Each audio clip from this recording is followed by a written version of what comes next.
Okay, so hopefully I didn't want to just bring this handout on you without any backstory to it, but hopefully now some of these sections make a little more sense. So, for example, read through this.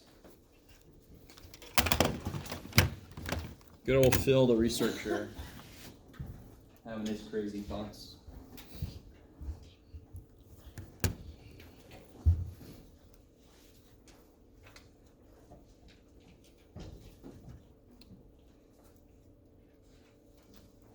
Oh yeah, I forgot to change it a little bit, but oh well.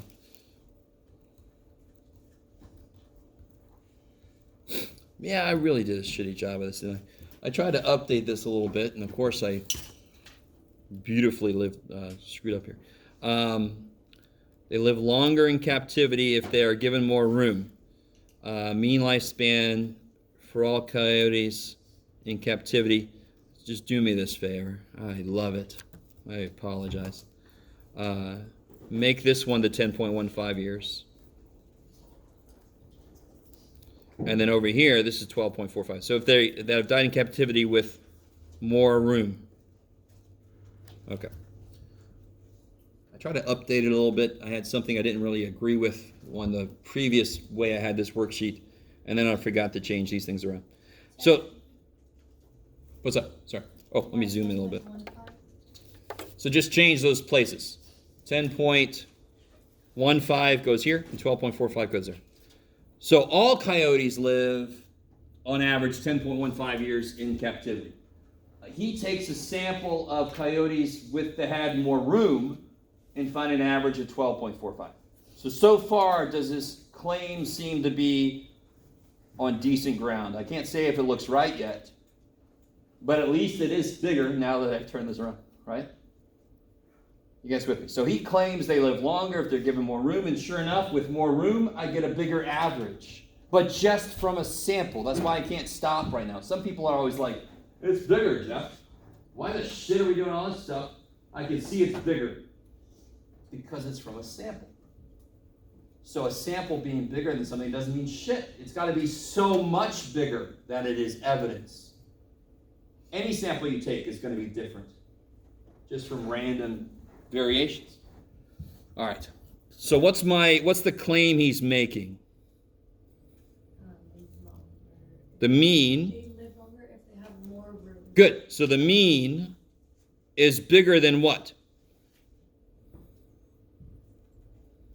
So what do all coyotes do? They live to be 10.15, right? On average. So Phil thinks that the mean for those who have more room is bigger than 10.15. The thing that's never going to show up in your hypotheses is anything from a sample. Because I have to set up what my thoughts are before I even go take a sample. So that 12.45 number, where did it come from? Where'd 12.45 come from in the problem? A sample. So how the shit could that show up here when this is before I even take a sample? So the problem has to just spew it all out at you, but you got to realize the time frame we're talking about. He believes it's more than 10.15. He goes, takes the sample, sees the sample is more than 10.15, but is it more than enough? Is it far enough above to be evidence that all coyotes would live longer with more room? Okay, so we're going to find out. We don't know yet. There's no way in hell you can know.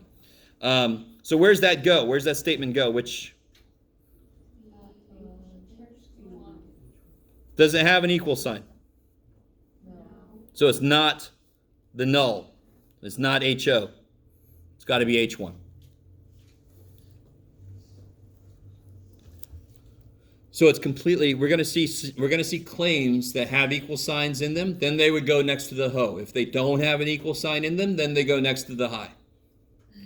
So what goes in this place? The null hypothesis. If you're uncomfortable with me saying ho, what goes here? 12 equals to. Say again. Sorry. No. Come on now. What's this one say? Greater than. What's opposite of that? Less than or equal to 12. No 12. 10.1. Yes. So again, on the first step, We haven't taken a sample yet.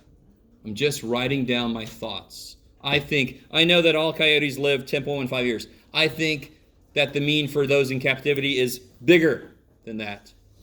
So the opposite is smaller or equal to that. So is this going to be a one-tail or a two-tail test? One. What time is it? Oh, almost. Got a few more minutes. Let me zoom out a little bit. Now, first step, what the hell are you talking about? Second step, what are you allowed to use? Why can I do something? Why can I cross out nothing? Why is it that I can do something? What do I check?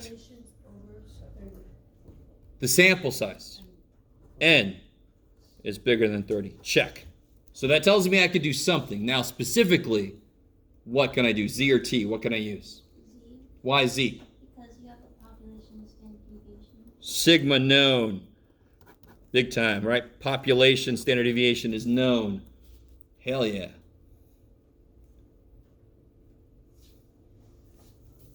So in this process, I'm allowed to use Z-score. So I don't have to do like we did over there when we got the 2.364. That was a T-score.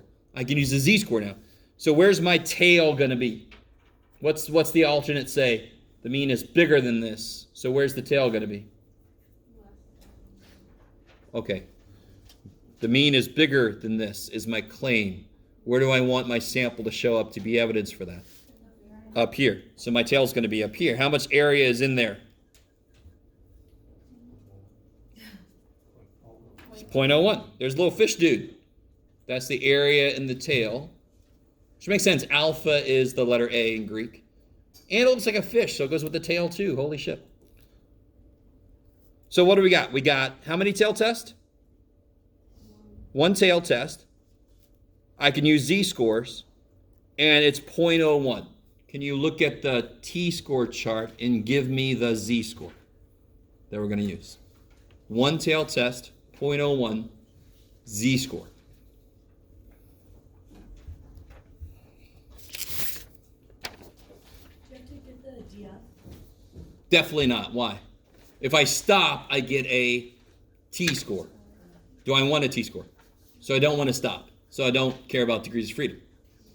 Degrees of freedom would tell me where to stop. I don't want to stop. Ain't no party like a Z-score party. So which column am I looking in? The second One tail test, 0.01. Look at that shit. You got to appreciate that. Hypothesis tests have to be very specific. So it's going to be really easy to tell which column to look at. And then I know I don't stop because I know I want a Z-score. So I get 2.326. This is the last thing we'll do, by the way. We'll finish this up next time. But the last thing I want to tell you. So can somebody just tell me, where would my sample have to show up to show evidence that we're right, that Phil is right? Where would the sample have to show up on this picture? Okay, let's try. All right. The claim is that the mean is bigger. Where would my sample have to show up to be evidence that the mean is bigger? It'd have to show up in here. So wouldn't the Z-score I make from my sample have to be bigger than 2.326? And I call that one, you're going to love this shit. I call it Z-star. If the Z-score I get from my sample is bigger than 2.326, then we can reject. You're going to love this shit. You can reject the null, or affectionately reject the hope. Support the high. If I get a sample in here, it looks like this guy is right, which means it looks like this one is wrong.